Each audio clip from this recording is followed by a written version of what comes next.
Welcome. Today's art history lecture is on the late classic Maya and the art of this period. So this lecture will focus on stylistic qualities of classic Mayan art. We'll look at painting, we'll look at sculpture, ceramics, funerary offerings. We will focus on a couple of these important city-states from the late classic, including Palenque, Copan, Yaxchilan, and Piedras Negras. So just a little refresher on Maya chronology. Our last class looked at the classic era of Maya. Today we'll be focusing on the late classic, which is typically somewhere between 600 and 900 CE. The classic period is divided into early classic, which is usually about 250 to 550 CE, and then late classic, which is what we're focusing on today, from 600 to 900. During the early classic period, the Maya had built only a few cities in Mesoamerica, but by the late classic period, the population had grown. Maya cities had been founded throughout the region, and today most Maya people still live in the highland and lowland regions and can be divided up into several regional subgroups. So today, of course, we'll be focusing on the late classic period in Maya history, art, and culture, but there are still Maya people living in this area today. So we'll start off first by looking at some really stunning examples of Maya painting from the classic and late classic period. Today we'll be focusing on murals from Calakmul and also Bonampak that show lively, colorful, and dynamic scenes of naturalistic people performing various activities. We do see women playing prominent roles in several of these paintings, including the woman in blue at Calakmul, right up here, and at Bonampak room 3 down here. The late classic renderings of the human figure are both elegantly outlined and highly naturalistic. We also see varying body types that are illustrated. Typically, these paintings do focus on showing people in profile, but they are shown with a lot of individual qualities. So this is a mural painting from Calakmul. This one shows a woman in this really finely, beautifully dyed blue dress. We can see the dress is quite sheer. And we see that she's a woman of pretty high status. The Maya blue was a very kind of expensive and fancy dye that was produced in this region during this time period. We see that she has kind of a fancy hairdo. We have these glyphs next to her, and these people of slightly lower status are helping her with her market goods. We see that the woman in gray is probably wearing coarser, less expensive fabric that is not as sheer and light as this woman in blue who dominates the scene. This one is a bit similar to the Bonampak mural from room 3, where we have 3 women as the prominent individuals in this scene. They're shown sitting on this large throne practicing auto-sacrifice or a bloodletting ritual. You can see that they are passing these barbed strings through their tongues. So they are spilling their blood onto these papers, which are going to be then burned as an offering to the ancestors and the gods. The gods, of course, in Maya culture, at least in the Popol Vuh, have been the ones to spill their own blood into cornmeal or maize to create the humans that are existing in this cycle of creation. So we see them here in Bonampak. So there are some of the best preserved murals ever discovered in the Maya world at Bonampak. Bonampak is located right in here. The word literally means painted wall. And they exist in this building called Structure 1. So these are these steeply corbelled vaulted rooms, and each one of them has a different mural program, and they are really, really impressive for the quality that they have survived into the modern era with. So the temple that they are discovered in is called Temple of the Murals. And I'll be showing some images from the original paintings and also from some of the facsimiles. So some of these will look kind of rolled out with these pointy triangle pieces. That's just rolling out the entire program from these steeply vaulted roofs and ceilings, because the entire interior of these were painted. So this small city of Bonampak flourished during the mid-8th century, and it was considered a satellite of the larger Yaxchilan, which is around 20 miles to the north. It had maintained political relationships with Yaxchilan since the 5th century. And the principal structure at Bonampak is this large terraced acropolis that sits atop a natural hill. Bonampak is, of course, best known for the colorful floor-to-ceiling murals that cover the interior walls of this small 3-room building on the first level of the acropolis. And these rooms document a number of events that occurred between the years 790 and 792 during the reign of Chon Muan. These images in the first room depict Chon Muan's designation of his son as the heir to the throne. And that's the one that's shown here. And this is being witnessed by a group of white-robed nobility wearing really elaborate headdresses that we'll focus on here in just a moment. The second room, the murals portray a raid on the neighboring community, so it's a story of warfare, which shows the warriors and their weapons decked in jaguar pelts. And then the third room illustrate in graphic detail the ritual bloodletting, torture, and sacrifice of war captives. So this is a pretty gruesome scene.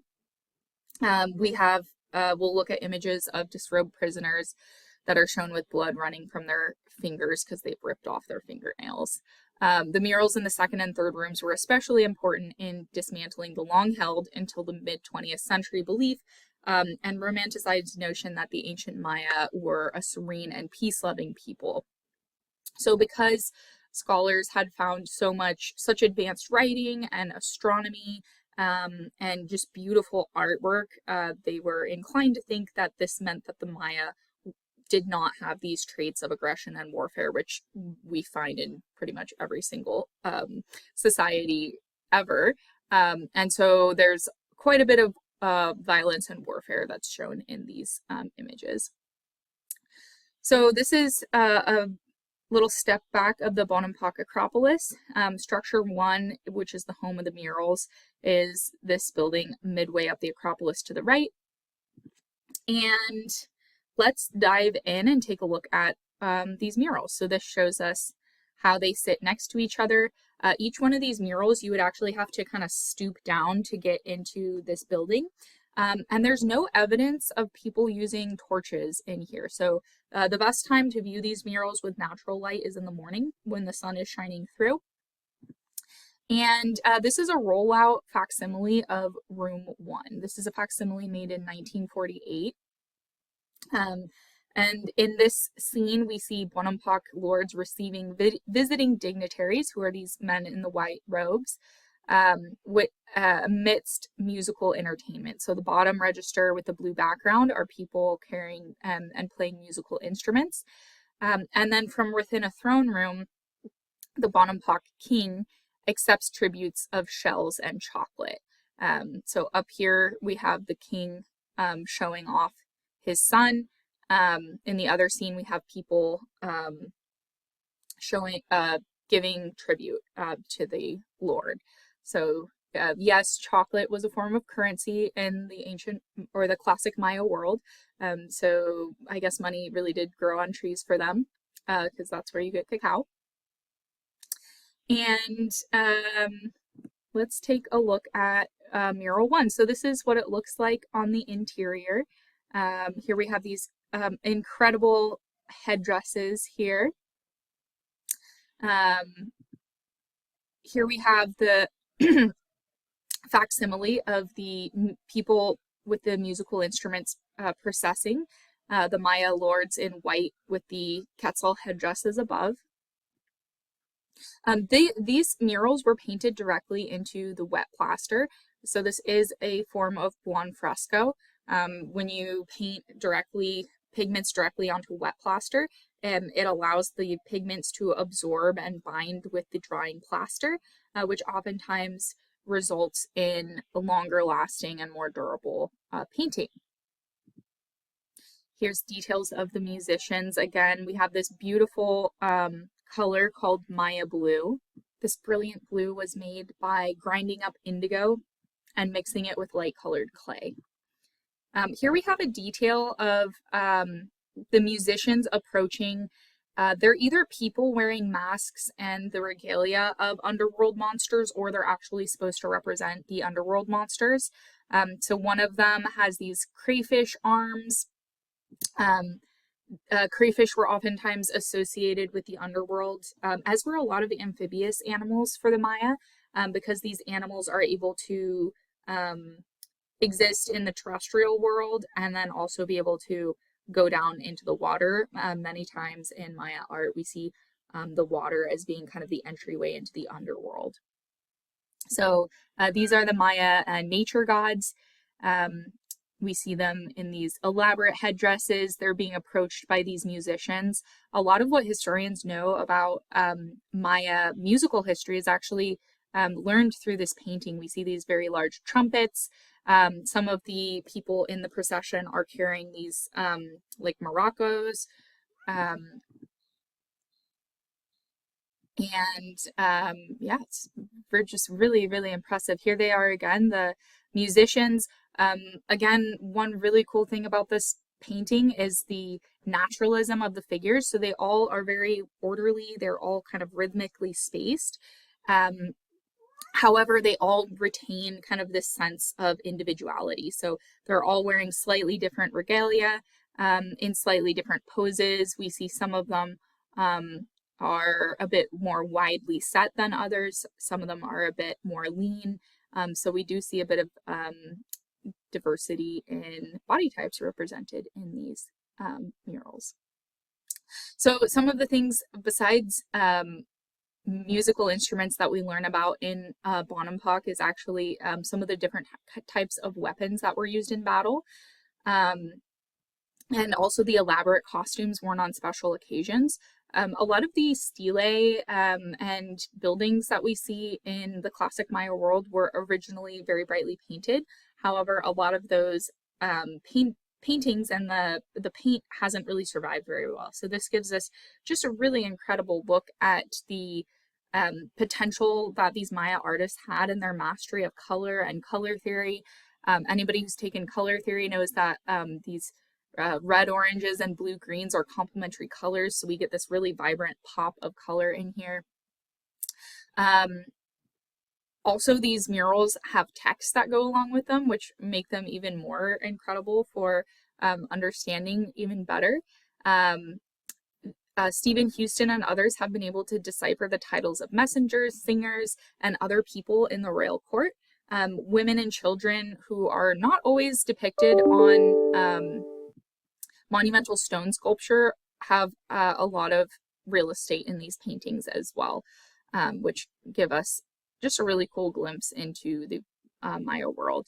These show messengers from other courts talking amongst themselves on the south wall. So the subject of room 1 is the presentation of the king of Bonampak presenting his heir, his son, to these Maya lords. These Maya lords are probably the lords of the city-states that pay tribute to Bonampak, that you know, are kind of vassal states to Bonampak.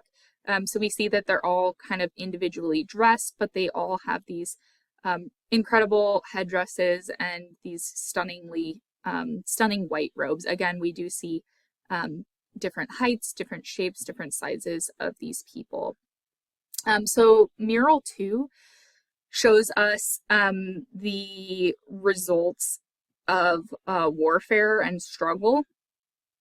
This one shows the king of Bonampak being presented with these prisoners who have been disrobed. So typically in Maya art, as well as most like classic period Mesoamerican art, usually when you see people without clothes on, it's they've been kind of stripped of their dignity. So here we see the scene following a battle This is the north wall. We see warriors on north wall of room 2. We see them triumph over the dead and dying captives on a monumental staircase. So we've seen a lot of monumental staircases in Maya architecture so far. And so we see these prisoners with blood running down their fingers, kind of presenting their blood to the king. And it seems like they're kind of groveling on their hands and knees, probably begging for some kind of mercy from this lord. This is the original painting, as you can see. Although it is stunningly well kept, considering the fact that it's over 1,200 years old. This is from around 800 CE. These facsimiles do help us kind of see it a bit more clearly. This is the sacrifice of prisoners after battle. It's possible that either these prisoners have had their nail beds ripped out, which is causing their fingers to bleed, or perhaps these prisoners of war have intentionally cut their own fingers to offer the blood as a sacrifice, an auto-sacrifice to the king, perhaps hoping that their lives will be spared. Again, the king is flanked by his incredibly well-dressed posse of lords in their very unique headdresses. And here is a close-up of this warrior in the middle, right at the king's feet. He may be either dead or dying in this image. We see him kind of just sprawled out along the staircase at the feet of the king. So it's definitely speaking to the power of the king over these defeated warriors. In room 3, we have these incredible paintings. This one up here, again, focuses on these 3 ladies who have these attendants helping them out here. And then they are wearing, again, these really unique headdresses. They all have unique shapes and sizes, and they are stabbing their tongues and pulling barbed strings through their tongues in order to create a sacrifice. Again, this was auto-sacrifice was something that Maya royals were expected to participate in. So just because you're a royal does not mean that you are not going to be doing these bloodletting rituals. In fact, it seems as though the royal blood was like so valuable that it was something that needed to be given back to the gods and the ancestors. So I believe I linked on the announcement for this week a link to a lecture by Mary Ellen Miller, the author of your textbook, and she does this really interesting lecture. I believe it was hosted by Yale, but I have a video linked if you're interested in learning more about these murals. She tells the story of their discovery, of their restoration, of the fact that the rainforest had kind of been keeping these murals at this really damp temperature that was helping preserve the murals. And then when they were like rediscovered by the archaeologists, they pulled back all the jungle that had grown over the buildings and the murals dried up. And then they tried to cover the murals in oil. I want to say they tried to cover them in oil, and then they tried to cover them in nearby swamp water, which of course ended up degrading the murals. So it's a really interesting lecture to learn a bit more about the detail of these. I have quite a bit to cover in this lecture, so I kind of gave you the short version of these murals, but definitely check out that lecture by Mary Ellen Miller if you're interested in learning a bit more about these uniquely preserved Maya paintings. And most scholars believe that that paintings like this were probably a lot more common in the Maya world than we know of. It's just paint doesn't always survive as well for 1,200 years compared to other works of art like stone and architecture. All right, we're going to move over to Palenque next. Palenque was the most westerly of major Maya cities, and it had this huge period of expansion under King Pakal. And this is the Temple of the Inscriptions at Palenque. Pakal literally means shield. So a lot of these Maya kings, we get their English names from their glyphs, from their name glyphs. And some of these name glyphs, actually a lot of them come from the day of their birth. So shield, Pakal means shield, so that's part of his name glyph. So this was a place that had quite a bit of water. We have this idea of a Altepetl, which is the water mountain glyph, which is oftentimes associated with the idea of civilization and cities themselves in ancient Mesoamerica and classic Mesoamerica. There's also a spring that naturally exists right above this site, and it's called Otulum, and that means stone-filled water. So Palenque is located in the foothills of the Chiapas, the Chiapas Altiplano of modern Mexico, and it was a major Maya city that flourished between about 600 and 750 CE. And the name Palenque is actually derived from the Spanish, and it means fortified place. The original Maya name, which we know now, was La Cama. However, people have been calling it Palenque for a very long time, so I'll just keep calling it Palenque in this lecture. And it was situated where the highland and the coastal plains join, and the site really prospered as an inland trade center, which allowed Palenque to control a large territory and form beneficial alliances with other powerful cities such as Tikal, Pomona, and a few others. Palenque is listed by UNESCO as a World Heritage Site. And since I can't take you all on a field trip there, I'll just pull out handy Google Maps to give us a little overview of Palenque.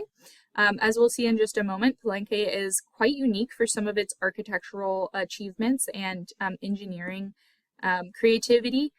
This tower is pretty unique in the Maya world. This is the palace that we're looking at right now. We're kind of standing at a high point in some flip-flops looking at the palace complex. Very famous for that big tower. And let's jump back into our slides. And that's the Temple of the Inscriptions.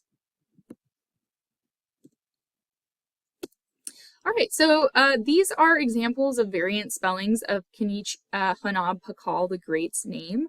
Like I said, Palenque experienced a really successful time under the reign of Pakal the Great. So Pakal means shield. So this first logogram of the shield has a flayed face. The second infixed propeller has the phonetic value of Hanab, which conflates the element of Pakal's name. And then C, we have Pakal that can be spelled as three phonetic signs, which is Pakala, read from left to right to bottom, in which the final A is silent. So that's how we get his name Pakal, which means shield. So Pakal the Great reigned from 615 CE until his death in 683 CE, and he aged 80 at the time of his death. Pakal created a dynasty which over 4 generations saw the cities reach its greatest period of prosperity. Pakal had a couple of sons that really helped continue his work and transform Palenque into one of the greatest of all the Maya cities. But sometime in the 8th century, hostilities broke out with Tonina and Palenque and other contemporary classic Maya cities, and Palenque was eventually abandoned around 800 CE, which is kind of towards the end of the classic period for the Maya. So this is Palenque's Great Palace. In the final stage of the palace, we see this 3-story tower, which is very unique to survive in Mesoamerican architecture. In the middle, we have stairways surrounding a solid core, and there's a really impressive viewpoint up at the top. This kind of is a visual connection to the Temple of the Inscriptions, which we saw on the Google map just a second ago. And this palace served as the focus for royal ceremonies, so it wasn't just exclusively the royal residence. East of the aqueduct, these palaces sat by waterfalls and pools, so there's quite a bit of space for the ruling elite of Palenque. So this is the map of the area. So we were just over here looking at the palace complex with the tower in the middle. It's right next to Temple of the Inscriptions. We have the Otulum River running through. And then we have this other temple complex right over here with the Temple of the Cross, the Temple of the Foliated Cross. And we're going to take a look at some of the architectural kind of techniques that were used to create these larger interior spaces. So let's check that out right now. This is Palenque's Great Palace from a slightly different view. This shows its relationship to the Temple of the Inscriptions. And what we see at Palenque was probably built over the span of about 100 years, so it's quite a bit of building for a short period of time.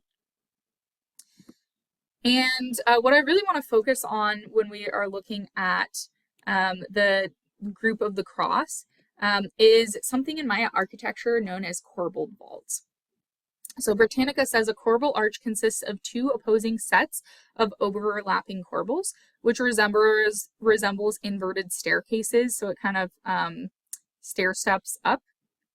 These are cross sections of Maya corbelled vaults up here, which meet at a peak and create a structure strong enough to support weight from above. So you can use these in multi-storied buildings like what we see here at Palenque. When such arches are used in this series, they become a corbel vault, which, as in the Mayan style, can support a roof or upper story.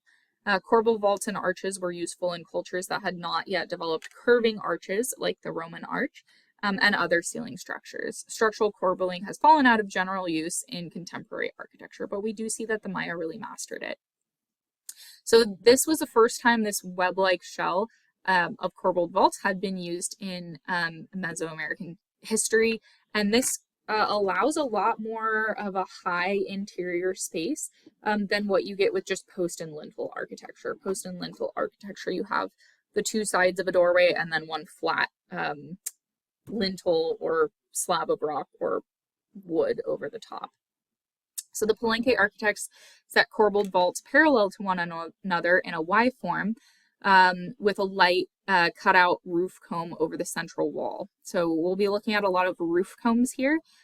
Roof combs are these really tall decorative pieces that sit on top of these important buildings, and they kind of function the same way that a headdress would function on a person. In the Mesoamerican world, a lot of times your headdress is very tied with not only your identity, but also your profession and your social status.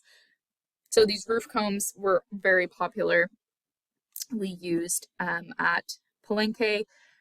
This is what they look like today, but of course back in the day they would have originally been painted, covered in stucco with a lot of different inscriptions and designs. So what we're seeing is kind of just a skeleton of them, although we will look at some examples of some better preserved Maya roof combs here coming up as well. So the group of the cross is a collection of 3 temples. This includes the Temple of the Sun, the Cross, and the Foliated Cross. And these were all built in the late 7th century CE, and they're arranged on 3 sides of a plaza.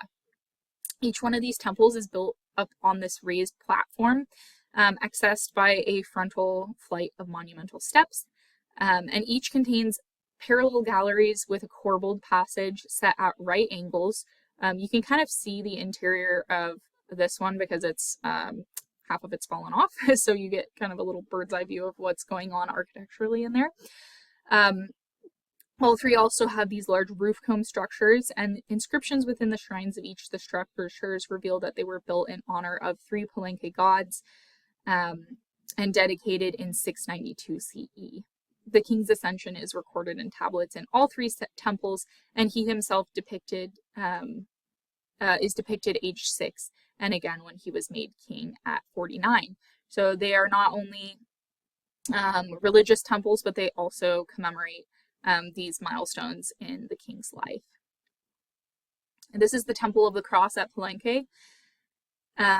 Again, seeing the interior structure of the roof comb. So because it's kind of honeycombed and hollow like that, it's not too heavy, so it's not going to cause the roof to collapse. So you're able to have these really impressive roof combs that don't weigh as much as they would if they were totally a massive structure. And this kind of shows you that honeycomb structure on the interior, and the way that these corbelled vaults have been set right kind of adjacent to each other to create a more lofty interior space, which is kind of new for the architects in this region.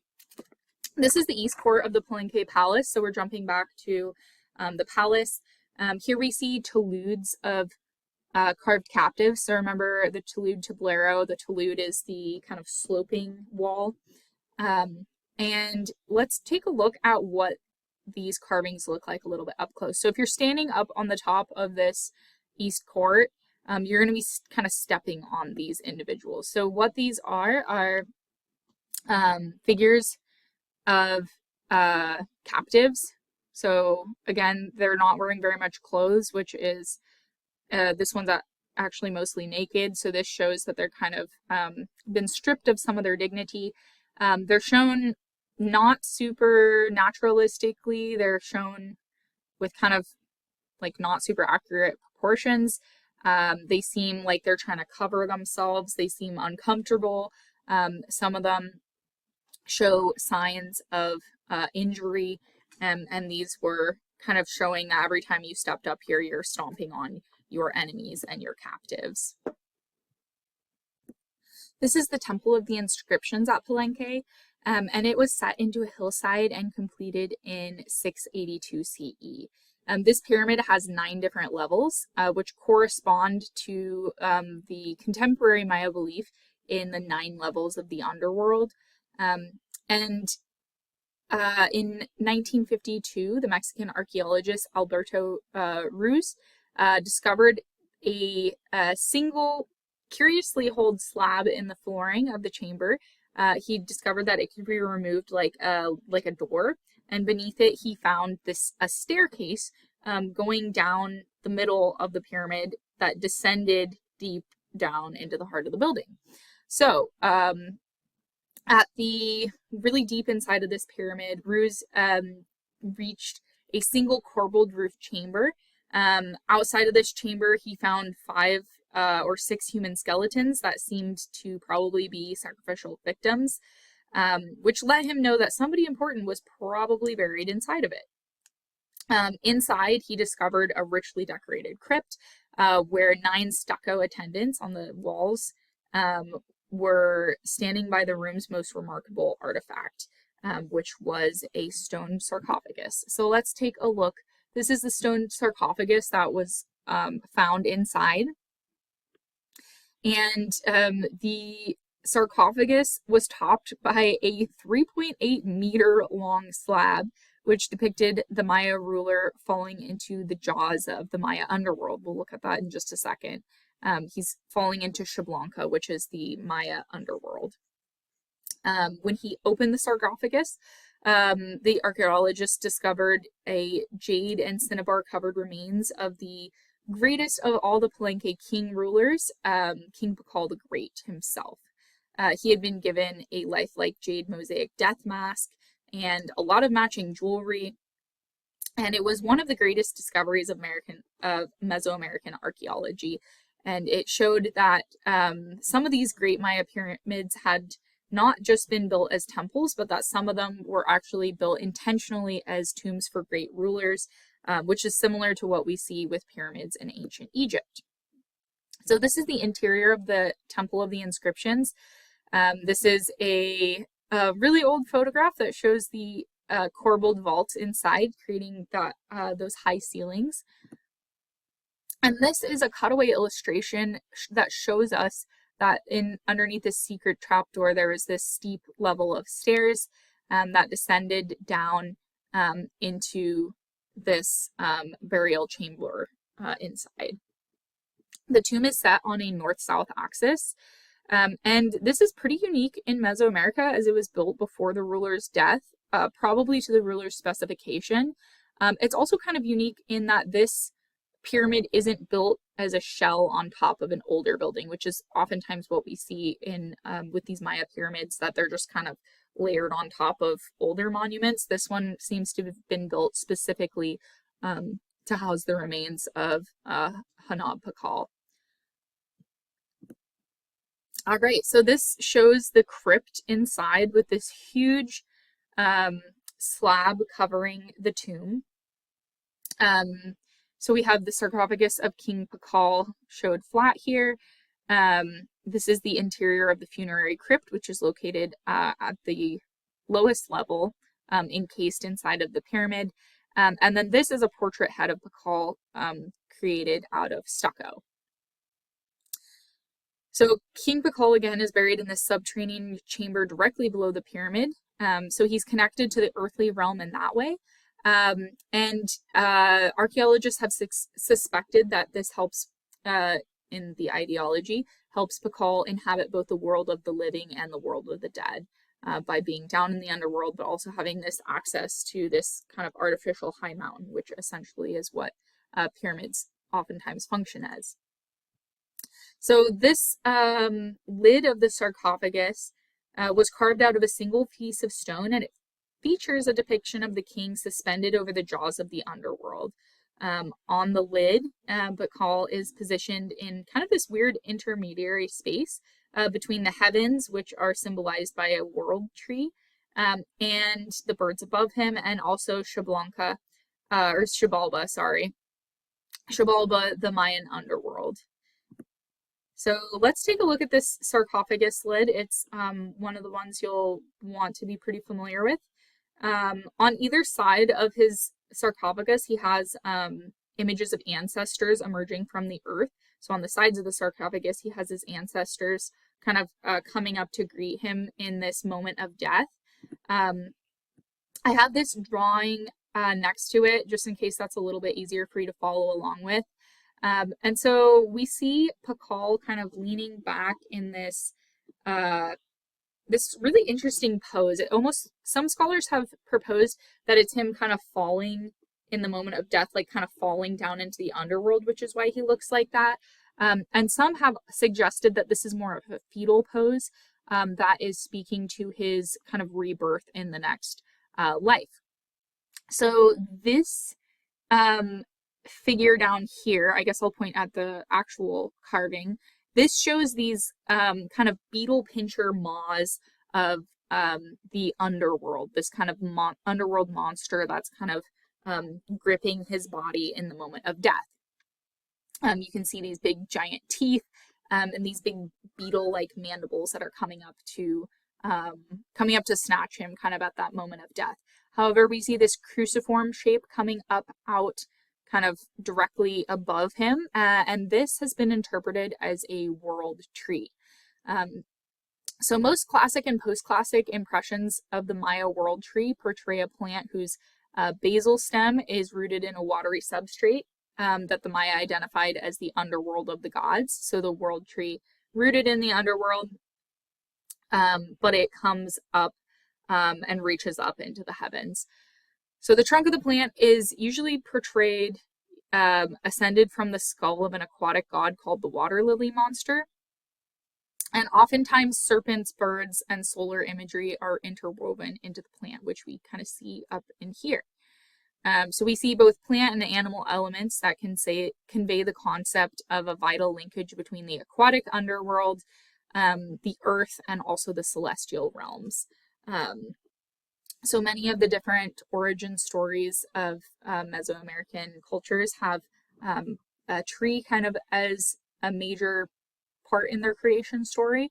And this world tree also serves as an axis mundi, which means like the center or the axis of the world. So underworld, earth, celestial realm, and then this axis like right in the middle of it. So he's placed in this kind of liminal space in there. So earlier interpretations of the Maya world tree have pointed to the kapok tree and also corn, also known as maize. So maize isn't necessarily a tree, but not all these world trees are always depicted as a literal woody tree. So that's the sarcophagus of Pakal. And then inside the tomb, Pakal was laid to rest. His body was covered in cinnabar, which has this reddish, deep red pigment. And then over his face, he had this very lifelike jade death mask and these really impressive ear spools and jade beads. Remembering again that jade was associated with life and vitality, and it was highly prized and valued by the Maya people. So this is from circa 683 CE in Palenque. And let's take a look at what was built right next to the Temple of the Inscriptions. So the Maya rulers were venerated after their death. This is Pakal's funerary monument, which conforms to the Maya underworld idea of those 9 levels. And then next to the Temple of the Inscriptions, we have Temple 8. And Temple 8 is similar to the Temple of the Inscriptions in that it is a stepped building, and that it also contains a funerary building at its base. So here we see right next to him, we have perhaps his wife's tomb. She's known as the Red Queen, so kind of in death, their funerary monuments are right next to each other, and they were buried right next to each other. This is known as the Mask of the Red Queen. So it was found in the funeral assemblage of Zakbu Ahau. She's nicknamed the Red Queen because she was found covered in cinnabar. And her funerary monument is probably one of the richest known burials of a female Maya ruler. And her sarcophagus was found in Temple 8, which is that temple right next to her husband's funerary monument, Temple of the Inscriptions. This is a malachite funerary mask. It echoes the jadeite version that we just saw in her husband's tomb. She also wore a headdress that was ornamented with shell eyes and fangs, which may have represented a deity, and a collar of multicolored beads. She also had a spondylus shell that contained a limestone figurine that may have represented a dedicatory offering performed when she was laid to rest. And so what is cinnabar? I've talked about it a couple times. The Red Queen is known as the Red Queen because she was covered in cinnabar. So cinnabar is a bright red to brick red mineral that is a version of mercury sulfide. It's also sometimes called cinnabarite, and it is the main source of mercury ore. It was used a lot by the Mayas to make pigments, paints, and cosmetics. However, cinnabar is highly toxic. If you didn't know, mercury is very toxic. It can be very dangerous if heated to high temperatures. So, unbeknownst to the Maya, they did not know about these toxic side effects of cinnabar as far as we know. And the health effects of chronic mercury poisoning may have impacted the ancient Maya. And it can include tremors, weakened vision and hearing. A lot of exposure can lead to paralysis, among other symptoms. So, yeah, there have been some pretty, scientifically sound investigations, I would say definitely within the last 5 to 10 years of studying the effects of having cinnabar in water reservoirs of the Maya. So when we think about like what happened to the classic Maya, why did they collapse after this so-called classic period, what happened? Some scientists and archaeologists and anthropologists are kind of wondering what the effects of perhaps long-term lead exposure through cinnabar perhaps had some negative impacts on these civilizations. So in our generation, our grandparents are full of lead, we're full of microplastics, and the Maya apparently had mercury poisoning in some cases, probably. In a lot of late classic Maya art, we see some of the common themes for stone inscriptions relate to ascension to the throne, also validating claims to rulership, we oftentimes see ancestors supporting and advocating for their living descendants. So in this image, this is from the Oval Palace tablet, also at Palenque. This individual, Lord Yaxchilan II, is portrayed in the center here, and he's being portrayed in the act of receiving the symbols of office from his late parents. So Pakal is shown at the left. He's that really great ruler who brought Palenque to an era of prosperity and power. And he is handing his son this headdress made of thin jade squares. So these are his late parents, but they're being shown handing him these instruments of rulership. And that's the theme of that one. So we can kind of contrast that to the way that these subjugated people are depicted also at Palenque in the palace complex. These are the ones that you step on. Also at Palenque, we have another really impressive limestone panel from Temple 19. This one shows the Palenque king Calakmul Mo Nab.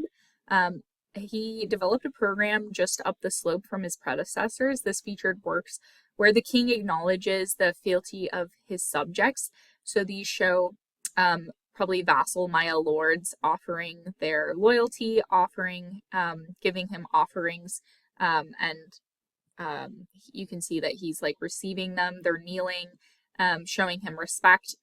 We see something called hierarchical scale here, where the most important person is shown as the biggest. We see this a lot in art history. This is the full panel. This one kind of focuses in on the king. You can see he's wearing these really impressive quetzal feathers on his headdress. He's got probably jade beads all across his chest. These fringed clothing with a lot of decorations. And check out his shoes. He's got these beaded anklets and these tasseled shoes. So he is looking pretty fly there. He's also got this back fan, which is something that the Maya kings would wear. So they had like this backdrop behind them at all times. And these attendants are helping him carry all of this heavy regalia that he wears. I would imagine wearing that much jade is probably pretty heavy. And here are some close-ups of the king. You can see, although this is fairly low relief, there's so much detail that the artists are getting. You can see the way that they treat kind of the soft contours of the face and then the more detailed elements of the eyes, and they really kind of give you that naturalistic sense of what facial bone structure and skin looks and feels like. And of course, these would have been originally brightly painted, although again, in many cases, the paint doesn't survive into the modern era. We're gonna shift our attention to some of the river cities, including Yaxchilan and Piedras Negras. So first, we're going to take a look at Yaxchilan. So floating down the Usumacinta River in southwestern Mexico and northwestern Guatemala, various Maya sites materialize out of the dense jungle. Some of them rise above the canopy, and others are subsumed by this tangle of green growth. The site of Yaxchilan is located in modern-day Chiapas, Mexico, close to the border with Guatemala, between the famous Maya sites of Copan and Palenque. This site is a host to a lot of structures and monuments, over 100 of them, and it's especially famous for its high-quality relief carvings, which we're going to look at a few of today. But first, we'll take a look at structure 33 at Yaxchilan.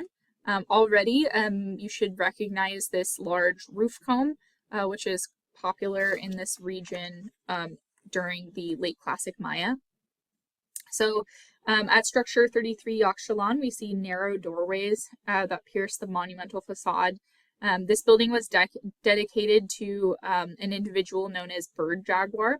He was a king in the 750s, And we see a stucco representation of him that dominates the roof comb at the center. It's not in great shape today, unfortunately. We see this carved stalactite in the foreground, and that denotes this building as being a symbolic cave. So again, we have a lot of references to caves in Maya art. They're thought of as these spaces where you can travel to the underworld. They're also thought of as these places of emergence. So we oftentimes see seeds and ancestors associated with emerging from the earth into the earthly layer from the underworld through these caves. All right, and this is another view of structure 33 at Yaxchilan. This one has this typical ornate roof comb. This is popular in the Paten region. So this region of Classic Maya is known as the Paten. And we have doubled galleries buildings similar to those at Palenque. And the roof combs are placed directly over those vault capstones. So again, those vaults were able to support the weight of these roof combs. And then we also have these buttresses that are added for support. And just as an example, this is what a lintel looks like. I couldn't quite find a photo of the lintels we're about to look like in their original setting. But these lintels are oftentimes better preserved than other carved works of stone from the Maya Classic period because they are protected by the doorway. So they're protected from the elements. And so you'd walk through the doorway and look up, and that's how you would view these lintels. So we're going to look at a set of 3 lintels that are located in structure 23 at Yaxchilan. The first one is lintel 24. We'll look at lintel 24, 25, and 26. And these lintels really focus on a woman called Lady Shuk. And her husband, Shield Jaguar, who was the king, is also a character in these lintels. But it seems as though Lady Shuk is the main focus of these lintels because she is the one who comes from a really powerful family. And so Shield Jaguar is kind of supporting his own claim to the throne through his relationship with Lady Shuk. And then it would also help validate their child's right to the throne by kind of emphasizing Lady Shuk in these works of art. We do have examples of female rulers in the Maya world.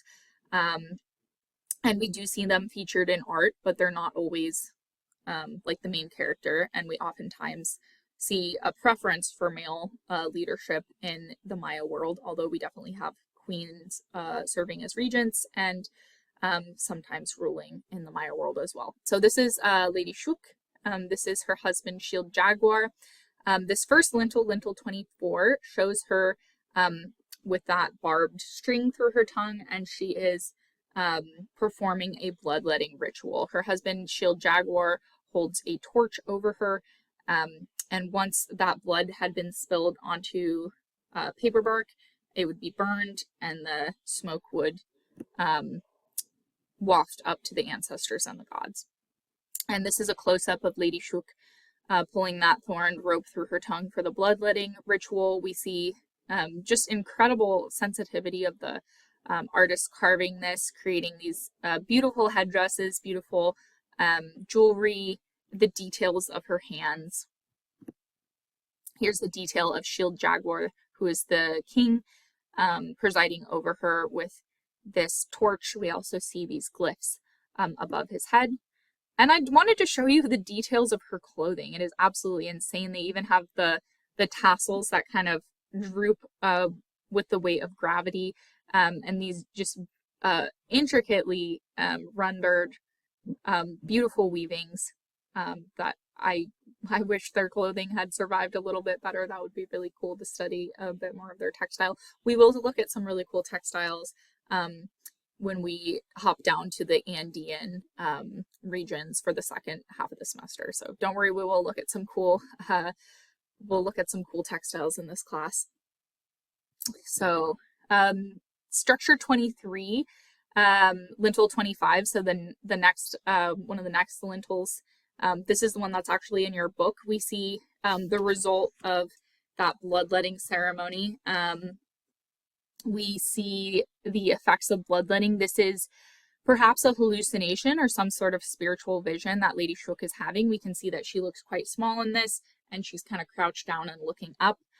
We see rising up from the smoke, we see these big curls coming out of these curls. We see this like big monster mouth opening up above her. And then we see a human face popping out, holding what looks like a scepter pointed straight at her. And this depicts a spiritual encounter during a bloodletting ritual. This figure may be a god or an ancestor. Some scholars have even argued that it could be her husband, Shield Jaguar himself, although we're not entirely sure who this person is. But the glyphic inscription here on lintel 25 notes the date of Shield Jaguar II's ascension to the throne in October of 681. So the image and the inscription kind of reinforce the reign of the ruler and his dynastic ties to his very powerful wife here. And here's a detail of the person emerging from these snake-like smoke. And then here we have Lady Shook. We have her in profile looking up, holding on to her offerings. Again, really incredible textile work. And then in lintel 26, we see Lady Shook presenting her husband, Shield Jaguar, with this jaguar head helmet. So she's presenting that to him. Again, the purpose of these lintels is to really emphasize Shield Jaguar's relationship to this very powerful woman who is his wife. We see this theme of parents in the stela of their children, kind of validating them. Again, in the mid-8th century CE with another stela. This one is from Yaxchilan. And this one shows a ruler called Bird Jaguar. On this side, he is in the X-ray costume of Chak, the rain god. And he is preparing to sacrifice 3 captives who kneel in the doorway. You can see he's holding them, it looks like, probably by their hair or by ropes around their necks. And then on the obverse, so the other side of this stela, shows Bird Jaguar, who is on the right with his father as well. So again, this is the schematic drawings of Stela 11 at Yaxchilan. This one's from the mid-8th century CE. We have Bird Jaguar holding those captives. Again, he looks huge, and the captives are on their knees. They look tiny. And then we see Bird Jaguar here with his father. Oftentimes, the ruler's dead parents kind of appear above. So on this side, we have both of the ruler's parents kind of presiding above this sky band. So it's showing them kind of up in the heavens looking down on him. And again, this is an act of kind of validating the heirs. So we're hopping over to Piedras Negras. This one's a day or so downriver from Yaxchilan. And at this site, the West Acropolis consists of a central palace compound that's flanked by 2 great funerary pyramids. Pyramids were probably shrines to these dynastic rulers. So here at Piedras Negras, the kings developed a new complex on the West Acropolis during the 7th and 8th centuries. Here we have galleried palaces where kings reviewed their retinues from elegant thrones. They were framed by these great funerary pyramids that rose in great setbacks. And then ruler 3's stelae stand in line at the right. So over here we've got these great stelae from Piedras Negras. So let's take a look at some of the sculpture that's here at Piedras Negras. This one is not included in your book, but I included a photo of it because it is really incredible. We're going to look at these ones first, though. So this one is Stela 12 from Piedras Negras. It's in front of that great funerary monument. This one is actually the last dated monument from Piedras Negras, and it shows the year that's probably correlates to 795 CE in our calendar. And it shows a ruler presiding over, again, a group of naked captives. So this seems to be a recurring theme in Maya iconography of these stela. So it's really showing the king in his power over these captives. So at lower right, the sculptor has carved an old humble man with great realism who seems to be a portrait of an aged scribe. So we have this man over here on the side. You can see it a little better in the drawing. This stela is unfortunately rather weathered. So we have the scribe, who the scribes are always shown as very high class elites. We have the king with his huge headdress residing over the things that are happening, and it seems as though he is I don't know exactly, but he might be sacrificing these captives. So you can see, as shown as much smaller than the other individuals, they seem to be kneeling, and they've been stripped of most of their clothing. So each of these sides are inscribed with 2 columns of hieroglyphs, which give the date of the erection of this stela. And the correlation with our calendar, again, we think it's probably 795 CE. Stela 14 from Piedras Negras is one of kind of the most interesting, I think, because of the juxtaposition of a highly three-dimensional king and then this much more two-dimensional woman standing at the bottom who's been interpreted as being the king's mother.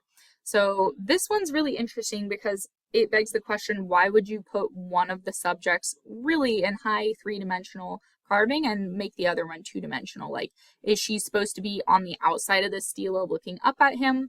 Is she maybe deceased and that's why she's being shown in a slightly different dimension than her son? Regardless, we again see that the kingship is oftentimes, the rulership is also oftentimes validated by including powerful female relatives in their carving. So in this case, it's probably the king's mother who is handing him these instruments of rulership, where we see him in this fully frontal position. He's got this incredible headdress. He has this kind of masked deity above him, and he's being shown in 3 dimensions. Unfortunately, his nose has not survived super well, but considering all the years and things that have passed, it's still pretty impressive how well it has survived. We looked a bit at Tikal in our last lecture when we were looking at classic Maya cities. We're coming back to this area for this late classic lecture. And Tikal is located in the northern area of the Petén region of Guatemala. And it was a major Maya city which flourished between about 300 and 850 CE. So this region right in here is known as the Petén region. This city was known to the Maya themselves as Mutul, but we'll just call it Tikal for this lecture for simplicity. And it was among the first Maya cities to gain prominence in the early classic period between about 250 and 600 CE. Tikal built its wealth by exploiting its natural resources and geographical location. It became a Maya superpower, and it enjoyed this power status as a superpower until the 7th century CE, when some of the site's most impressive later monuments were constructed. So Tikal at the end of the 7th century saw a new building programs after a period of decline. So Tikal was a powerhouse, it had a decline, and then Yaxchilan, who's also known as Ruler A, was responsible for its revival, and he was actually buried in 734 CE in Temple 1 to the right. So we're coming into this era where these pyramids are actually being built as funerary monuments in the Maya region, rather than just functioning as temples. And this one is really cool because it has an impressive roof comb sitting on the top of it. So here we have a map of the central part of Tikal. Above we have the main plaza at Tikal. And here we have a great elevated causeways that connect the city. They appear here as a triangle. connecting the city together. And temples 1 and 2 face one another across a plaza near the triangle's southeast corner. So over here. And these causeways are pretty impressive. They're like high up off the ground, and they're quite wide, and they're these just really impressive raised causeways going through the city. So this building was built over the tomb of Yaxchilan in 734. It's known as Temple 1 today. Temple 1 of Tikal would establish the model for all subsequent memorials to Tikal kings. This staircase that is visible today is the one that the builders used to haul rubble and finished stone up to the top. These lintels, that top part of the doorway, were made of durable zapote or zapadilla wood. It's kind of a rot-resistant tropical wood. They span the narrow chambers at the summit, and temples 1 and 2 faces it, so it'd be like where the photo's being taken, frame the ancestral tombs of the North Acropolis. So this one, again, we have a 9-level pyramid. This one's specifically designed as a memorial, and it has a funerary chamber within. The construction began after the ruler's body was sealed at the base of the monument. Many finely carved bones were also recovered from the Great Tomb that's located at the base of Temple 1 at Tikal. On this one, on the top, we see paddlers that are guiding a canoe and its occupants through underworld waters. This is what it looks like on the bone itself, but it's a little bit easier to see in this schematic drawing. So we see these, some of them like kind of wild nature looking gods, kind of aquatic and terrestrial, all mixed in here. This one has like a macaw head. This one has a jaguar mask, and they seem to be going on a journey into the underworld. And again, some of these bones that they found carved down here were human. Temple 2 at Tikal, remember those two temples face each other. This is Temple 2 at Tikal. And Clemency Coggins first suggested that Temple 2 was constructed in honor of Hassaw's wife. So again, we have the king and his wife having these kind of complementary funerary monuments, just like we saw earlier. Hassaw's wife, her name glyphs translate to Lady 12 Macaw, and she is the mother of Hassaw's son, who is also known as Ruler B. This one has a really impressive roof comb. It's not quite as big as Temple 1, but it's still a pretty impressive structure. I mean, look at how big it is in comparison with these people.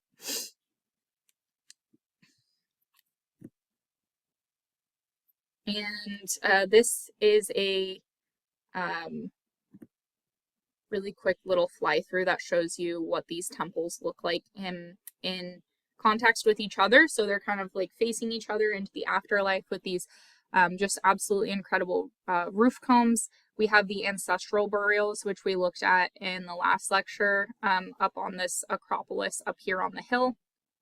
We've got all these stelae out here in the central courtyard. Today there's quite a bit of jungle kind of imposing into the city, but in classic times, of course, this would have probably been fairly clear-cut to allow more space in the temple. Anyhow, I hope you guys enjoy this 3D look over. I think sometimes we can get a better idea of what these monuments look like in context when we can zoom out a little bit. So awesome. This is the reconstruction of a twin pyramid complex at Tikal. We see this at Yaxchilan and Tikal only, where we have complexes that were erected in the 8th century CE to celebrate the Khatun endings.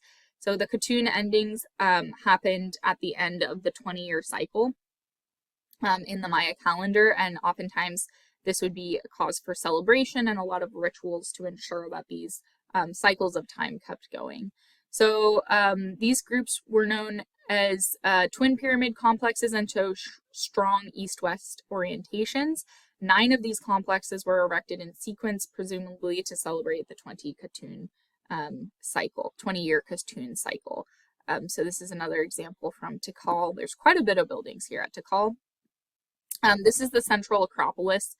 which is Tikal's royal palace, which invites the observer from the Great Plaza, just like what we saw in the 3D flyover.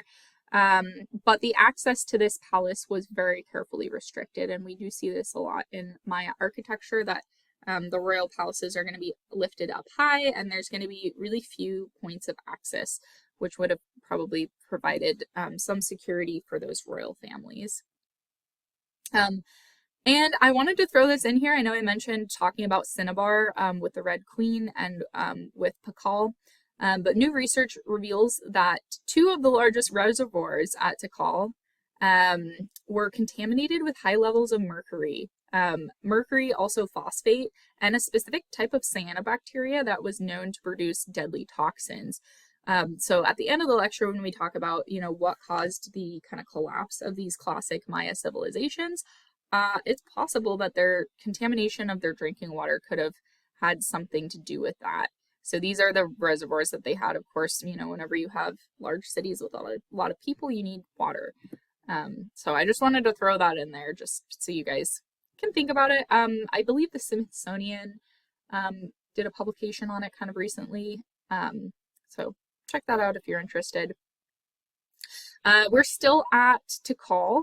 And this time we're going to look at this stone monument called Stela 16. This one was erected to celebrate the Katun, or the 20-year period. Here we see ruler A holding a ceremonial bar, and he's wearing this great feather back frames. They're also sometimes called back fans. So it's like this big, elaborate display of feathers that you wear on your back, kind of like a peacock, I guess. So note the hand gesture of the king and its glyphic analog in the text as left above the ruler's head. So we've got his hands kind of facing inwards like this.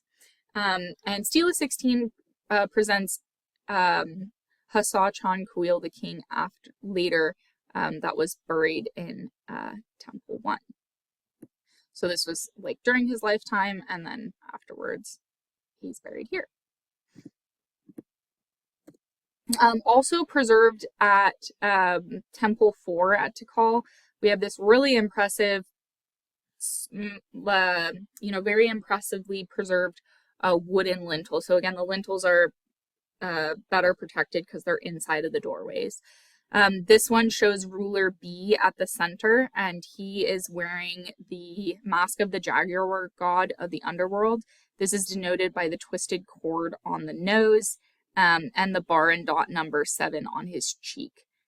This one's made of sapodilla wood sapodilla wood, and it is now over 1,200 years old. And this lintel still bears the chisel marks that bring the lips, eyes, and nose to life.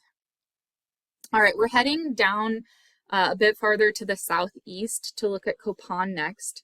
And the architects at Copan developed a unique style using the fundamental elements of Maya architecture. By the way, this lecture is a little bit longer than some of the other ones, just because there's so much content to cover in the late classic Maya. So if you need to pause this lecture and take some breaks and just remember what time it was to come back to it, feel free to do that. I know I try to lecture for an entire week, so I hope you're taking your time to make sure you're absorbing the information. Also, you can follow along in your book. It's not always lined up exactly how the works of art appear in your book, but I try to make it correlate fairly well for your ease of learning. So again, we're here at Copan, which is a little bit farther to the south. So we're going to check out some of the architecture here. So architects at Copan developed a very unique style using the fundamental elements of Maya architecture. They had access to local volcanic tuff, which is a type of rock that's fairly easy to carve, in colors of pink, brown, and green. These buildings were, of course, originally painted and covered in bright stucco covering, which was typical at these Maya sites. So the way that we're seeing them today, kind of stripped down the stone, is definitely not the way that they were originally intended to be seen. And these buildings really take advantage of specific views of the valley. including the ball court, which seems to echo the valley itself. So let's take a look at some of these buildings. Copan is located in the floodplain of the River Copan, and it is the most southerly of the classic Maya sites, and at an altitude of 600 meters, which is kind of close to, it's like, anyhow, 600 meters. It's the high, I didn't want to embarrass myself by doing math there really quickly, but it's the highest elevation of any of these classic Maya sites. It reached the height of its power in the 8th century CE when it boasted about 20,000 inhabitants. It had an artificial platform built to a height of over 30 meters, which forms a 12-acre acropolis, which is very large. And it also had lesser platforms spreading out to form imposing massive precincts and monumental courts, and also pyramids. Again, like many of these other sites, Copan is listed as a World Heritage Site by UNESCO. Here we have a reconstruction drawing of what Copan probably looked like in its heyday. So by the mid-8th century CE, Copan's main acropolis and main plaza achieved their full growth, although nearby compounds of wealthy lineages continued to expand. The Copan River to the rear back here later ate away the structures, so we did lose some of these structures, unfortunately. However, in the 1930s, the U.S. Army Corps of Engineers constructed a new course for the river so that it would not keep washing away the city. So let's take a look at structure 22 at Copan. Here we have, this is what it looks like from far away, and the inner doorway is what we're going to focus on. The kings ruled from structure 22, and the opening here through this doorway is the symbolic opening to a cave. Again, we're seeing that concept repeated here. We have maize god sculptures that grace the exterior cornices, and the symbolic mountain was probably the one from which the king brought forth first corn from the underworld. So we have a lot of symbolism that relates ancestors to seeds in the Maya tradition. So seeds, come from the earth, from these kind of dark places, and then they emerge and give us life and food and sustenance. So we see a lot of that imagery here. So this is the inner doorway of structure 22 at Copan. One first steps through the fragmentary remains of a great monster mouth to gain access to this remarkable carved doorway, which unfortunately had collapsed from earthquake tremors. But the king who originally built the structure was eventually captured and sacrificed by his neighboring Quirigua lords. So let's check it out. This is what it looks like today with the pieces reconstructed. So we can see these swirly glyphs, these skull-like faces at the bottom, and it's kind of meant to represent a great mouth or maw of a monster. We see these human figures on the sides as well. So these are the details of the inner doorway at structure 22 in Copan. We have a lot of fantastical imagery here. This is the Popol Na, also known as the Council House. This was the council house for the king's advisors at Copan. So this one was apparently created to unite the powerful and wealthy lineages. So the Copan lords built this Popol Na, or council house, where they might gather to advise and guide the king in the adjacent palace. It's now known as Structure 22A, and it features a fish right here on the front facade, which may be a reference to the fish family who had a compound just south of the main acropolis. And this is that fish glyph, which might speak to these powerful families that weren't necessarily probably royal, but really had a lot of political sway in classic Copan. So we're revisiting some of these other structures at Copan. So last time we looked at the Rosalila and Margarita and Hunal, these really much older buildings that were kind of very carefully preserved and had these larger buildings built on top of them. So those are also here at Copan. And Yaxchilan built these large buildings that encased them, and the older buildings inside were very purposefully protected, and so the stucco on them actually got protected because they had these bigger buildings built around them and on top of them. So the author of your textbook, Mary Ellen Miller, calls this ball court at Copan one of the most beautifully sited of all Maya buildings. This ball court guides the eye from the main plaza to the steep hills beyond, and it kind of echoes this cleft in the hillside. So we see this kind of valley shape in the ball court, and we also see it reflected in the hillsides. This ball court is marked by giant sculptural macaws that flanked each side of the ball court in its final phase. So there's its eye and its beak. We also have a restoration drawing up here of what this probably originally looked like. So this ball court united two different areas of the central city. This is the Google Maps we're looking at. This is the ball court at Copan, so you can see those two sloped areas for the ball court. Next up, we're going to be looking at the hieroglyphic stairway, which we actually looked at the mop panel, which lies below it in our last lecture. This is what it looks like today. The hieroglyphs are kind of covered by this covering.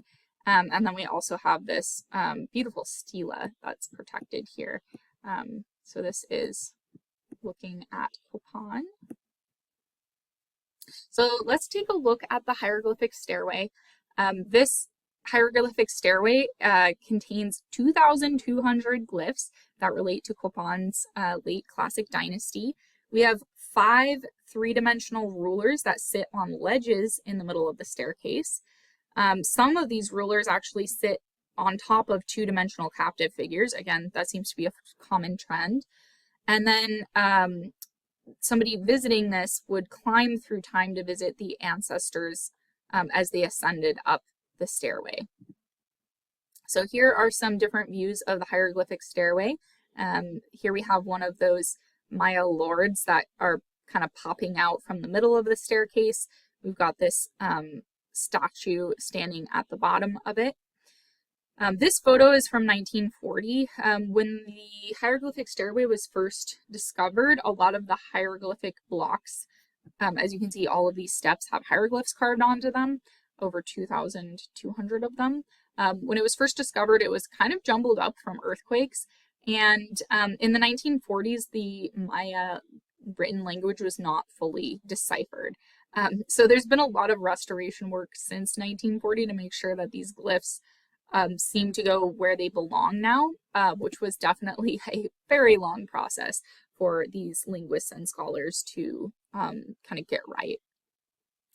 This is an image from the Penn Museum. This shows Copan. Copan was first made famous in 1841 by John Lloyd Stephens and the artist Frederick Catherwood. They wrote the book Incidents of Travel in Central America, Chiapas, and the Yucatan. And in 1885, the stairway was discovered by the British archaeologist Alfred P. Maudslay, who named it the hieroglyphic stairway. In 1891, the Peabody Museum at Harvard University sent the first full-scale excavations at Copan. And then George Byron Gordon eventually became in charge of the site, and he was a Canadian graduate student. This shows a Honduran government official next to one of the figures from the hieroglyphic stairway. So this shows you kind of the scale of these large figures that are sitting in the middle of the stairway. We see their elaborate regalia that they're wearing. This is from around 1900. This shows George Byron Gordon, who became one of the leaders of the excavations there around 1900. And he found 15 of the steps in situ, or where they originally belonged, but unfortunately the majority of the blocks were either in a kind of deteriorated condition or dislodged among the debris of the pyramid. So he was in charge of cleaning, photographing, numbering, and kind of organizing all of these glyphs from this staircase. And when we looked at the Pyramid of the Niches from El Tajín, we compared it to the Great Hieroglyphic Stairway at Copan, because there are some similarities with these ledges kind of sticking out of the stairway at the front of these great pyramids. These abutments at Tikal may have had actual lords sitting on them at one point. And of course, at the Great Hieroglyphic Stairway, we have these guys sitting in the middle. So the script that we see on these glyphs runs from the top of the stairs to the base. It starts up here from legendary time, and you move closer to the present the closer you get to the ground. And so people who visit would visit their ancestors in reverse chronological order on their way to the top. Next up, we'll look at some of the sculpture here at Copan. This is Altar Q from Copan. This is actually a cast. It's a little bit easier to see than some of the original photographs. But on the front of Copan's Altar Q, we see the first king who's wearing goggles to the left, those kind of Tlaloc style goggles. And then we see Yaxchilan, who faces Yaxpasa, the 16th. And then we have 14 interposing monarchs that line the monument. So it's an altar, so it's got 4 different sides to it.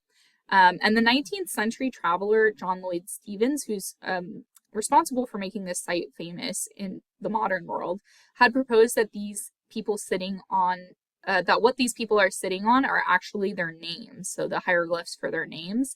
And this interpretation was finally confirmed later in the 20th century, once these the writing had been better deciphered. So these are actually their name glyphs that they're sitting on. So their name glyphs become their thrones. And this is what that altar looks like with all of those ancestors to the rulers all around it. So again, in at least in public Maya art, we see a huge emphasis on family members, family ties, ancestors, and specifically ancestors that are rulers, validating and presenting their descendants as rightful rulers. Also at Copan, we have these really incredible flint-napped small sculptures that are also called eccentrics. If you guys know anything about flint, it's really hard to work with. You actually have to like chunk it off in little tiny pieces. It's called flint napping. People sometimes do that for making arrowheads. So in here, they've flint napped these eccentrics to look like facial profiles, which is pretty cool. There's this one slightly different than the example that's in your textbook, but now you've just seen more of them. And recent scholarship has determined that these were made by different artists. They can kind of see the signature of these artists working this flint napping. So we see these incredible kind of like artistic blades made from flint. All right, next we're going to move our attention to the north, up to the Yucatan Peninsula, where we're going to look at Chicana, Chinés, and Rio Bec. So first, we're going to be looking at another monster maw doorway. This one is from Chicana in southern Campeche in Mexico. This is what the temple facade looks like after restoration here in the Campeche region of Mexico. I think I said that kind of funny. This one's associated, so the monster mouth facades are associated with kingship and sacred mountains, kind of similar to what we just saw at structure 22 at Copan. This is what it looked like before it had some of that restoration. You can see that the jungle was really kind of moving in, and the roots of those plants were wreaking havoc on what was going on there. Again, this is very similar to structure 22 at Copan. And this is a reconstruction drawing of what it may have looked like when it was covered in stucco. You can see these kind of scrolling eyes, these scrolling nostrils, these giant teeth. I think this one is a bit more personified, I would say, compared to structure 22. And we have these scrolls coming out of it. Again, these kind of intimidating monster maws. Also up here in the Yucatan, we have Xpujil. So Xpujil is an archaeological site in the south of the Mexican state of Campeche, with Calakmul Biosphere Reserve nearby. It's also within the limits of the contemporary town that's also called Xpujil. After centuries of lying abandoned, Xpujil was rediscovered by American archaeologists Carl Rupert and John Dennison in the late 1930s. After that, a trailblazing Russian American archaeologist named Tatiana Proskourakov did a lot of really incredible illustrations that did a marvelous job of bringing the architecture in this region to life. With really stunning detail. I believe her ashes are actually interred at this site because she spent so much of her life illustrating and doing scholarship here. So what seem to be separate but clustered palaces and temples at Xpujil are in fact a single building. What we see at the top here are actually false doors and illusionary stairs that are super, super steep. And we have these really impressive roof combs, the maws of the monsters going through these doorways, and this style is widely known as the Rio Bec or the Chines. And this is like a 20-second video that shows you what this probably looked like in its heyday when it was fully colored with this impressive stucco. So it looks like three different buildings, but these are actually like false towers. Just to look impressive. So thank you, Ancient Maya 3D, for that quick little video. So both of these towers are illusionary. The steps are really steep, like too steep to walk up, and the rooms at the top cannot be entered. They may be both a combination of funerary pyramids and palaces. All right, we're going to move up to a little bit to the north here in the Yucatan Peninsula to Uxmal. So Uxmal is the ruined ancient Maya city in the Yucatan state in Mexico, about 90 miles west and southwest of Chichen Itza, and about 25 miles southwest of Mayapan. And Uxmal, again, is also a World Heritage Site. It was dedicated in 1996. So let's take a look at some of this impressive architecture at Uxmal. Today we're going to be looking at the Pyramid of the Musician, which is this huge building that we see right here. We're also going to look at this work of architecture known as the Nunnery Quadrangle, and then the house or the Palace of the Governor, which is this really long building that's just south of that. So I believe I have one more Google map to show you. This is the Pyramid of the Magician. It's this really large pyramid. It's kind of stepped, but it's kind of circular, which makes it a bit unique. It has these really steep steps up on the front of it. There's this plaza in front of it. We again see these corbelled arches, which you should be familiar with that. That's a corbelled arch. We see these super impressive roof combs with these beautifully carved kind of lattice patterns. And right nearby is the Nunnery Quadrangle, which we'll look at next. So the Pyramid of the Magician, this is the eastern facade. And the doorway at the summit of the projecting staircase forms a symbolic entrance into the earth, which makes this entire structure a man-made mountain. The uppermost story adopts a different architectural style and faces west. So this site is the most important representative of the Puuc architectural style.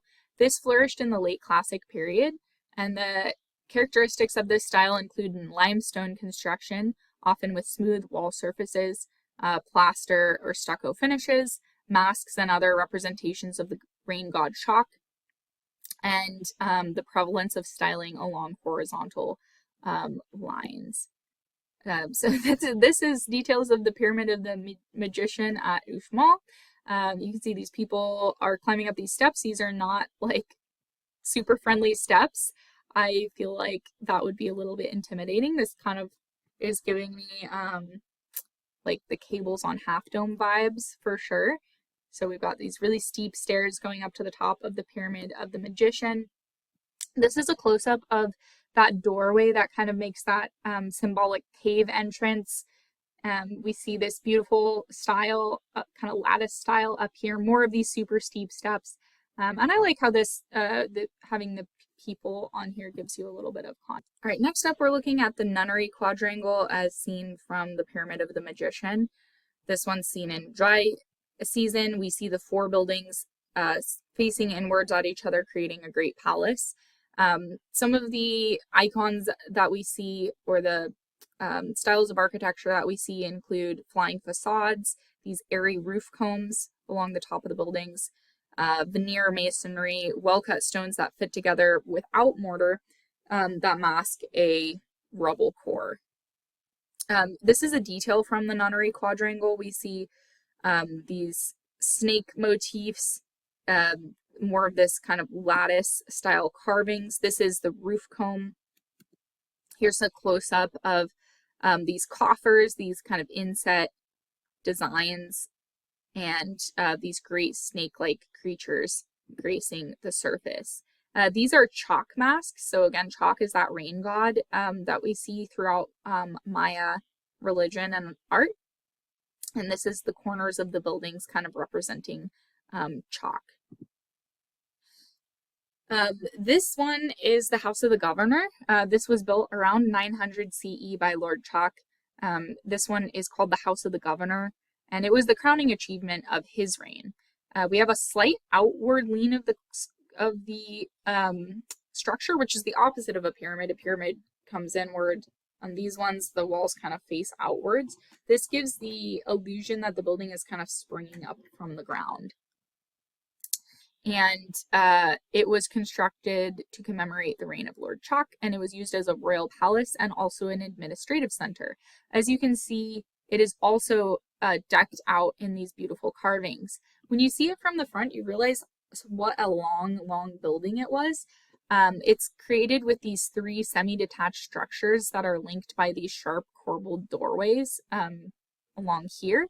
And these sharp corbelled doorways kind of help break up what could otherwise be a really monotonous, really long space here. So this is a close-up of this. What kind of archway is this? I hope you said corbelled. These are the corbelled vaults that help break up the visual space here. And here are a few details of the carvings. I know we have a lot to cover in this lecture, but I can't help but show you just how gorgeous this rich stone mosaic is. The mosaic may be related to rituals, families, or even textile. And the iconographic elements we see here include serpents. We see step frets. These are the step frets. Venus star signs. That refers to the star Venus, not the Greco-Roman goddess. In Maya culture, the star of Venus was associated with warfare. So a lot of times the Maya leaders would lead war campaigns when that star was in the sky. So that has relationship to warfare. We also see netted motifs, Maya thatched houses, and human busts in these decorations. And the House of the Governor may have been the greatest administrative structure of its time. It was overseen by the ruler himself, and there was a lot of space there to store tribute. We're going to move into looking at structures or sculpture from across the Maya late Classic. So at the beginning of the late Classic period, regional styles emerged in monumental Maya sculpture. This one is called the Great Arch at Copan, and it is set just at the edge of the city. And this massive flight of stairs grants access to the Sakbe, or causeway, which links Copan to Uxmal, which is the city we were just looking at. So it's kind of unique for being this monumental corbelled arch that is not a part of a building program. It's representing this roadway between the connection between these two cities. So we also see in like Western art, we also see monumental arches. So they're not, archways aren't necessarily always part of like a wall or a building. Here at Quirigua, under the reign of a ruler called Calakmul, this region grew very wealthy. This ruler captured and killed Copan's ruler in 738 CE, which was a pretty big feat. And this stela was dedicated to Calakmul, who is also sometimes called Kaak Tui Shan Yopat. And this was part of a group of tall stela laid out on a large plaza for public view. So this stela was carved out of a dense sandstone, and it is the tallest stone monument ever erected in the New World. This one was dedicated in 771 by Calakmul, and it was meant to be seen by nearby river traffic. It is 35 feet tall. It is a single block of stone. How on earth did these people move that? Very impressive.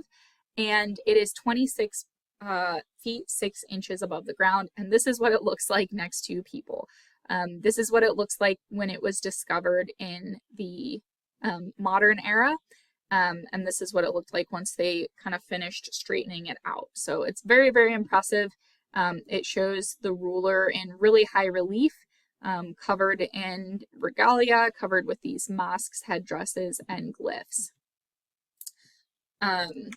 Quirigua is also very famous for these boulders, these river boulders that are called zoomorphs. They have these kind of anthropomorphized kind of animal human carvings all the way around them. This one that we're going to look at is huge. It's 3.5 meters tall, and it is one of the final rulers of Quirigua, and he sits within the open maw of a great monster, and this boulder is carved on all sides. It was created in 795 CE. This boulder weighs 20 tons, and the internet tells me that is the equivalent of 20 full-grown polar bears. So if that's helpful for you guys, this is the size of 20 full-grown polar bears. This is what it looks like in slightly more modern lighting. You can see it's got this really rich kind of warm tones to that stone. And yeah, it's absolutely huge, absolutely massive, covered in these glyphs. It's these kind of mandibles or maws of a monster, and we have this king emerging out of it. This jade mosaic vessel is actually from Tikal. This one is from the early 8th century CE. These early 8th century CE tombs at Tikal held unique and precious treasures, including vessels made of thin jade plaques, some of which were kind of vintage or old style forms. And the hairstyle on this particular jade vessel from Burrell 196 probably identifies this as a woman. And she is probably a dead royal family member. So just look at this incredible jade work. They've pieced together this vessel and anthropomorphized it, put a human face on it. We see kind of unique facial features creating this portrait of this royal. A jade plaque found at Teotihuacan that is Maya made, again, firms up that connection that the Teotihuacan and the Maya city-states were definitely familiar with each other and traded a lot. This one was collected in the early 20th century at Teotihuacan. This large jade Maya plaque depicts an enthroned Maize god, and he's attended by what your book calls a court dwarf. So people with dwarfism or little people were often shown in Maya royal courts. Some Mesoamerican cultures believed that little people had kind of like more close connections with the spirit world, and so they're oftentimes shown in royal courts or in religious courts. Some people think that some of those, like if you think back to the Olmec chapter, those little Olmec Kunz axes, or some of those Olmec works of art are interpreted as being little people. So the shape of this jade also kind of suggests Quirigua zoomorph. And fine jade plaques showing rulers accompanied by little people have also been recovered in Neiba in the Guatemalan highlands, and this might be where this was built. This might have been manufactured in the Guatemalan highlands. So just to wrap up this lecture, we'll take a look at some late classic Maya ceramics, many of which survived in tombs. We see a lot of vessels for drinking chocolate. We also see this style known as the Codex style, which we see depicted here, which uses a black or brown slip on a cream background. And this probably is what codexes or books, Maya books, maybe looked like at this time. And some of these ceramics celebrate the work of scribes, which are probably some of the artists making them. So this one definitely does. But we're going to look at some works of art from Haina Island. These ball players with protective gear are some of these terracotta figurines. These ones are only 5 inches tall. And here we see them in these really dynamic poses. As you recall, the Maya and the Mesoamerican ball game, you would wear all this gear over your hips and you would hit the ball with your hips. So we see them in these dynamic movements, probably sliding on their knees and these knee pads to get down and hit the ball. So it's really cool to see all of this ball playing gear in action on these figurines, and they just look so believable and dynamic. There are also 4 known figurines from this region that show backstrap looms, so women creating beautiful textiles. This one is pretty small, it's only 8 by 12 centimeters. This one's from that classic period. I believe this is the picture of the one that's actually in your book. She has these little macaws underneath her loom, which is so cute. But it shows us this gender division of labor. We oftentimes see women working this beautiful textile art. And then your book also shows one of these couple figurines that functions as a whistle. If you, it's hollow and there's a little hole in it, so if you blow in it, it makes a whistle sound. And this one shows a young woman grasping an older man, which is kind of a unique subject matter. The image that's in your book that also functions as a whistle is also a man and a woman coupled together. And that one, the one in your book, the woman actually has like a rope around her neck, which may relate to enslavement. But this one is kind of unique because usually we don't see intimacy in a lot of Maya art, but we have it here. And this one is from 650 to 800 CE. We also have this beautiful ceramic vessel. This one depicts shamanic transformation. We see these dancers that are kind of handling animals or wearing animal prints, animal masks, and they appear to be shamans in a state of trance or transformation. The rim of the text of these cylinders indicates that they were used as vessels for a spicy chocolate beverage. I don't know about you guys, but I always love getting a Mayan mocha at coffee shops that make Maya mochas. So yeah, that's probably something like that was being drunk in these cups, or maybe like a Mayan hot chocolate. Those are always tasty. This one is the one that we looked at first when we were looking at ceramics. This one is a rollout of the decoration of a small cup from the northern Peten region. We see 2 supernatural patrons of Maya writing, which are the monkey scribes. They busily write in screen-fold books covered with jaguar pelt.